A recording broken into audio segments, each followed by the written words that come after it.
to influence the decision of our resource speaker being the one who approved all the decision of the BAC in behalf of the DepEd Secretary. Tama po ba, ma'am?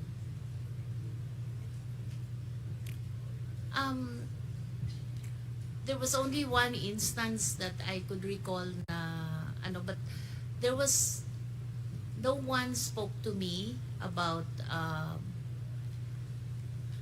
there was an instance where I tried to let a bidding lapse, but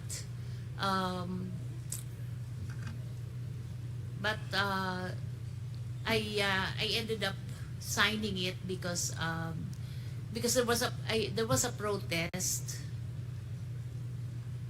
I'm not comfortable discussing it. But I wish to state for the record, Mr. Chair, that with the narration of our resource speaker, she earlier manifested that she believes that those envelopes are means to influence her decision as hope. Ma'am, I wish to invite your attention to paragraph 6.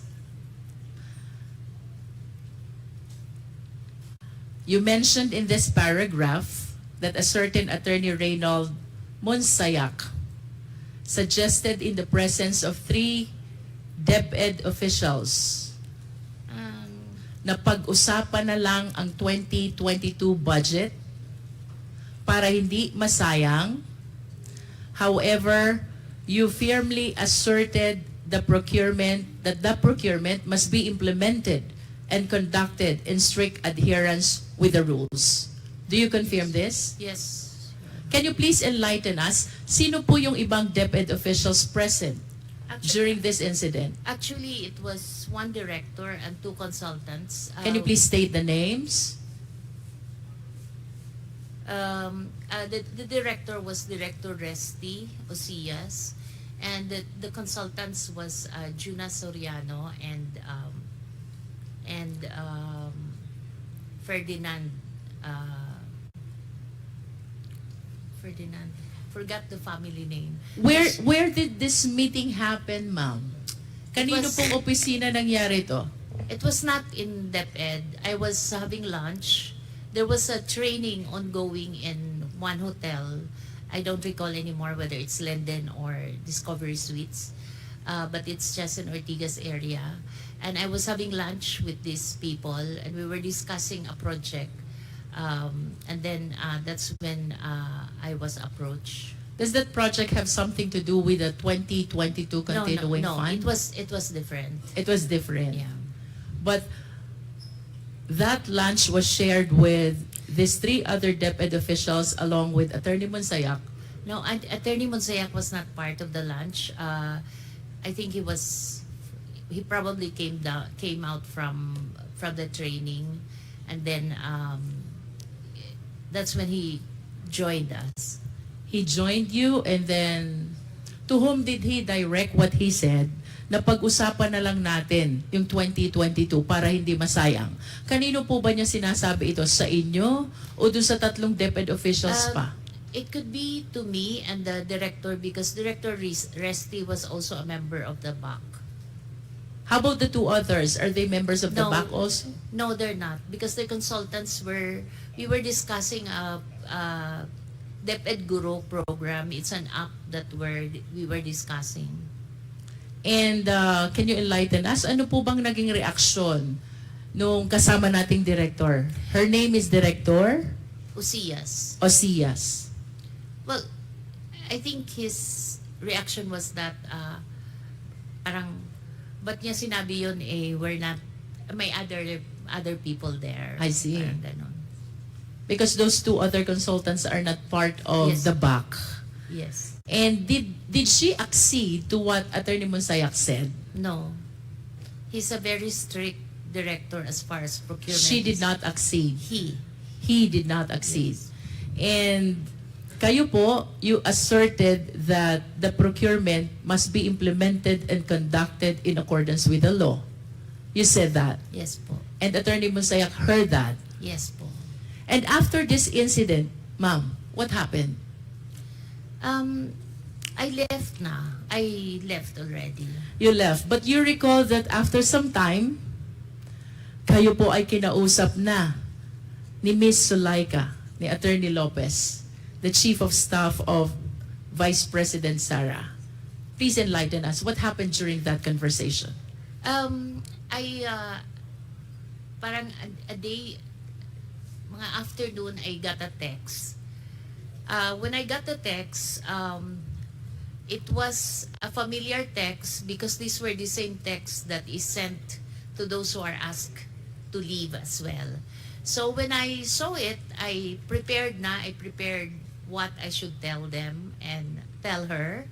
And I prepared that I'm not resigning, but I'm retiring because I'm already at age level where I could retire properly. And so when I went there, I knew what the issue would be because the kind of text that I received was the same text that was received by Chris Arnoco, ASEC Chris Arnoco, and the others. Who is Chris Arnolfo, ma'am? He's an ASEC also that was asked to resign. He was asked to resign for what reason, if you're aware? No, I'm not aware. You are not aware. I just get to know being an HR, and then I was their nanay-nanayan in DepEd. So I get to be their sounding board and their apprehensions because they're young people, their career. So yun yung situation. And so when I arrived at the OVP's office in Mandaluyong, sinabi na there's this issue of a teacher that is in my office and some other issues. So kinat ko na lang si Yusek Sulaika, sabi ko, in my 40 years in government, I knew that I work on trust. So if the principal doesn't trust me anymore, then you don't have to find reason for me to go. So I'm ready to resign, to retire. Here are the things that I need to do for retirement. I need to say goodbye properly to the institution that I serve well. For the record, ma'am, did you resign or did you retire? I'm being asked to resign. I did not. I retired. I You applied retired. for retirement. So when did you retire? Effective November 1. So that is 1 month No. from the supposed date when they you're don't supposed to li- retire? They don't like 1 month. I was actually trying to ask for December 30, but they wanted it on that day that they spoke to me. This is 4th week of October when Attorney I Sulhueca think talked to you. I'm not very sure anymore. 3rd week of October, they want you to resign on that date? On that very day. On that very date. But you said, I'm not going to resign because I have to honor my 40 years in government, you know. What would I do after resigning? and how did you feel when on the Oh. 3rd week of October you're being asked to resign? I was so devastated because I couldn't find a reason why I will have to go, you know. What were you thinking during that time? Can you please share with us your thoughts? Ano pong iniisip nyo during the time when after 40 years of being in DepEd, dedicating all your life and career in DepEd, suddenly there is Attorney Sulhueca asking you to resign right then and there? I was very sad. But it wasn't a surprise, Mr. Chair, because there were 6 people before me that went through that process. So I wasn't surprised. So what I did the night before when I got the text, I already prepared myself. But I'm human and I worked very well for the past year. So I was really very devastated with what they did to me. And that's also the reason why I refused initially to face this panel, because I said I'm so wounded as a bureaucrat. So baka So I just didn't. Siguro what was hurting is that when I left, they were trying to marami kasing press that was running after me and asking why I left. So my children and I flew to Guam for 3 days just to evade the press, which Nandun na rin sila sa gate namin sa village.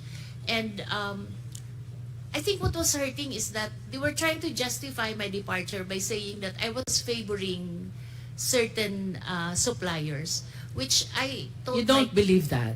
I told my kids. You reject that. I told my kids I left DepEd with my pride intact and with integrity because I have not favored any. I don't even speak to suppliers. If there are petitions or things that has to be settled at Hope level, I go at the middle of DepEd where it's seen by everyone, and that's where I speak to the suppliers. Last question, ma'am. Sasang-ayon po ba kayo if I would say na yung pagtanggi nyo kay Attorney Reynald Monsayak na pag-usapan na lang yung 2022 continuing fund ang dahilan kung bakit kayo pinagre-resign ni Attorney Zulueta? That's very speculative, ma'am. From your point of view, ma'am, it can be right, it can be wrong, but from your point of view, it could be the reason. Dahil tumanggi kayo na pag-usapan ang 2022 Continuing Fund, posible na ito ang dahilan kung bakit kayo pinag-resign ni Attorney Zulueta. Thank you, ma'am. I submit, Mr. Chair. Thank you.